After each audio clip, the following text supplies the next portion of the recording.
Sveiki, šiandien papasakosime, kaip Dievas per didžius dalykus padarė gerą mūsų šeimai. Taip, tai gal aš pradėsiu pasidalinimą ir kai galvoju apie savo tą gyvenimo etapą, apie kurį dabar norime papasakoti ir pasidalinti, kažkaip iškyla prieš akis Mozės istorija, kuris gimė pasmerktas mirti ir kokius didingus dalykus Dievas padarė su šito žmogumi. Ir kokią naudą atnešė jo tautai ir gyvenimui. Tai istorija tokia, kad santuokoje mes su vyru dabar jau šiuo metu gyvename 24 metus ir štai prieš 10 metų, turėdami jau 3 vaikus, gyvename tokį nuostabiai gerą gyvenimą, turėjome daug draugų, socialiniai ryšiai, sportas, bendruomenė, darbai. Ir galvojom, mes tiesiog puikia šeima ir gyvenam savo. Ir staiga vieną dieną atsitinka nelaimė. Aš sužinau, kad laukiuosi 4 vaiko. Ir tai buvo iš tikrųjų neplanuota, nežadėta ir nenorėta. Ir supurtė pasaulį mano ypatingai, tiesiog apsivertė viskas aukštyn kojomis. Aš pradėjau galvoti, kokie mes nelaimingi, kaip mums visko trūks gyvenime. Ir netilpsime, jau 3 vaikai, 5 gyvenam pakankamai mažam bute. Ir pradėjo mane kamuoti iš tikrųjų siaubingai juodos mintis. Ir pradėjau galvoti apie abortą. Ir labai konkrečiai, labai aiškiai savo įsivardinau, kad šito vaiko mes nenorim. Ir vyras sakė, palaikysiu, ką tu žmona benuspręsi. Jeigu nuspręsi gimdyti, važiuosiu dirbti į Norvegiją, jeigu negimdysi, irgi palaikysiu. Ir iš tikrųjų buvo kažkas baisaus. Tamsa tikrai mano gyvenime, mano prote, mano mintyse siautė tamsa. Nors tas toksai kažkada pasėtas tikėjimo ir vilties daigas ir meilės, jisai vis prasiverždavo taip labai švelniai, per kaimynę, kuri mane girdė arba tai ir guodė ir sakė, kad viskas bus gerai. Bet tarsi giliai širdį ir suvokiau, kad aš planuoju kažką labai siaubingo, bet tiesiog nepaisiau aš tų minčių, tokių geresnių išeinančių į paviršių. Ir tiesiog planavau savo abortą. Bet Dievo planas buvo tikriausiai kitoks, nes aš skambinu savo gydytojai, pas kurią gimdžiau savo 3 vaikus ir galvoju, jinai tikrai man padės. Jinai atmeta ragelį ir rašo man žinutę, kas atsitiko, aš esu Tailande, grįšiu po 3 savaičių, man žaibas vėl į galvą, galvoju, dar 3 savaitės, dabar tas nėštumas kokių 2 gal savaičių, po 3 savaičių bus 5 savaičių ir taip toksai tikrai negeras jausmas, tai verkiu, tai vėl nusiraminu ir kažkaip ieškau, net nežinau, paguodos net nebuvo, kaip rasti, nes viskas, ar ne. Moteris, kuri laukiasi neplanuoto kūdikio, jinai nenori ne kūdikio, bet jinai nori to savo ankstesnio gyvenimo. Ir aš mačiau, kas griūva ir kas atsitiks, jeigu aš nuspręsiu turėti šitą vaiką savo gyvenime. Ir atsitiko vieną vakarą toksai dalykas, žodžiu, mano šeima labai mėgsta makaronus. Ir aš padariau savo firminį receptą mėgstamiausią. Dalinu tuos makaronus, mes turėjom tokį apskritą stalą, susėdo visi 4, aš 5, dedu tuos makaronus į lėkštes ir atsisuku su lėkšte saulei ir jinai taip žiūri mane tokiom sakim, griebėsi už širdies ir sako, mama, man dabar toks jausmas, kad čia kažko vieno trūksta. Ir supranta, tą akimirką man kažkaip prasiplėtė akiratis. Ir aš galvoju, Viešpatie, tas stalas apvalus ir čia gali tilpti kokie 14 žmonių, nes taip realiai mes, kai susirinkdavom draugai, mes prie to stalo 14 sėdėdavom ir viskas gerai. Ir galvoju, ir tų makaronų, jeigu dabar išimčiau iš 5 lėkščių po truputėlį, gautųsi 6 lėkštė ir būtų dar vienas pamaitintas. Ir tai viskas įvyko sekundės, akimirką, bet tiesiog ta lėkštė man vos neiškrito, aš ją padėjau, nubėgau į savo miegamąjį, apsiverkiau ir galvoju, kas čia įvyko. Nes iš tikrųjų apie mano tą nėštumą žinojau aš, mano vyras ir mano kaimynė, pas kurią gerdavau arbatą ir kuri mane ramindavo. Bet tas momentas buvo esminis, kada perkeitė mano mąstymą. Aš negalėčiau pasakyti, kad pasikeitė mano savijauta.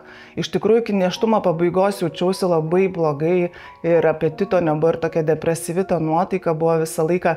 Bet tas momentas buvo lūžis, kad aš vis dėlto apsisprendžiau leisti gyventi tam vaikeliui, kuris beldžiasi į mūsų šeimą. Tai Saulė visai neseniai ir iš tikrųjų mes buvom rekolekcijose ir buvo kalba apie tai, kaip Dievas ar šventoji dvasia kalba per mus ir jinai prisiminė tą momentą ir dabar irgi paliudys apie tai, kaip jinai matė tą momentą mūsų gyvenime. Taip, tai galiu pasakyti tiek, kad esu pirmoji dukra, esu pirmas vaikas. Tai man tuo metu buvo 10 metų ir jo, tai mes, kai buvau rekolekcijose, aš visą tą laiką iš pradžių galvojau, kad aš nuspėjau, kad gims brolis ir kad niekas nežinojo ir čia man tiesiog kažkoksai kažkokia pranašiška mintis atėjo. Vėliau einant metams supratau, kad tai buvo kažkokia Dievo apraiška, bet aš jos neatsiminiau pilnai. Ir dabar pavasarį, kaip ir mama minėjo, kai buvome rekolekcijose ir nuėjome apmastyti būtent tą pirmą kartą, kai pajutai Dievo buvimą, Dievo apsireiškimą ar ne, ir kažkokius Dievo darbus, man viskas atrodo sugrįžo ir aš iš naujo išgyvenau tą akimirką ir su visom emocijom, su visais atrodo net vaizdiniais. Tai iš tikrųjų tai taip ir buvo, mes sėdėjome prie stalo visi, mama deda makaronus, mes čia sesutė, tokia maža, jinai dar kėdutėje sėdėjo, brolis, tėtis, mes ten šnekamės ir tada atrodo, kaip žaibas trenkia į mano kūną ir atrodo viskas taip kažkaip už 5 metrų, kažkaip toksai yra garsas, bet nėra jo ir tada aš čia viena savyje ir aš tokia mažytė pasidariau, tokia, sakyčiau, maža siela dideliam kūne. Ir ateina tada pas manęs tokia, sakyčiau, toks vaizdinys, kad čia turi būti, čia kažkas turi būti, kas atneš labai daug meilės, labai daug šviesos, labai daug visko, gėrio,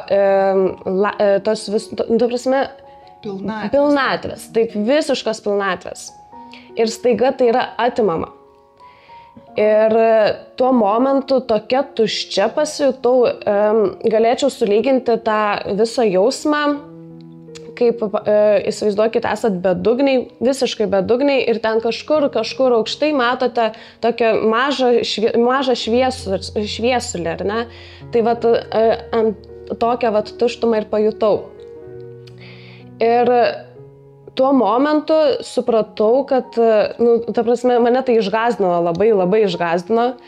Ir vienintelį, ką galėjau ir pasakyti, už širdies susiėmus, kad mama, pas mumis čia tikrai kažko vieno trūksta, ar ne? Nes tas vaizdinys atrodo, jisai va čia turi būti, va čia su mumis turi sėdėti. Tai taip ir gimė mūsų broliukas. Ir iš tikrųjų, galiu paliudyti, kad mūsų mažasis broliukas, ateidamas į mūsų šeimą, už rankos atsivedė ir Jėzų. Nes iš tikrųjų po broliuko gimimo, atrodo, net visa šeima atsivertė ir tikrai visa šeima ir tiki, ir liudija. Ne tik, kad atrodo, bet iš tikrųjų tai įvyko, nes aš dar besilaukdama patekau į Kairos rekolekcijas ir tas toksai jau tada sąmoningas suvokimas po truputėlį pradėjo ateiti į širdį ir ne į protą. Ir tuo pačiu, aišku, atsinešiau ir į savo šeimą, kad tai yra vienintelė viltis ir vienintelis atsispyrimas, kas iš tikrųjų tau gali duoti kažkokį saugumą ir garantiją. Nes realiai tas gyvenimas toks trapus yra ir be Dievo kažkaip neįmanoma. Ir tai Jonas yra užaugęs bažnyčioj kartu su mumis visais. O mes iš tikrųjų jisai mus tenais ir nusivedė. Ir visa tai, kas vyksta tikėjime ir santykėje su Dievu, labai džiugina, nes mūsų šeimoje visa tai auga po truputėlį ir tokiai meilė ir supratime. Ir iš tikrųjų Dievas už tą pasirinkimą gyvybės atsilygino, tiesiog, aš nemoku net pasakyti, tokiu beribiu dosnumu. Ir įsivaizduokit, čia irgi dar toks mažas stebukliukas, mums iki šiol 6 žmonėm, kurie jau visi beveik suaugę, Jonui jau 10 metų, mums užtenka 0,5 kilogramo makaronų. Ir mes visi privalgom, ar ne? Tai tarsi toksai pažadas iš Dievo, ar ne, kad jums netruks tos duonos, nes jūs priimate tai, ką aš jums siunčiu.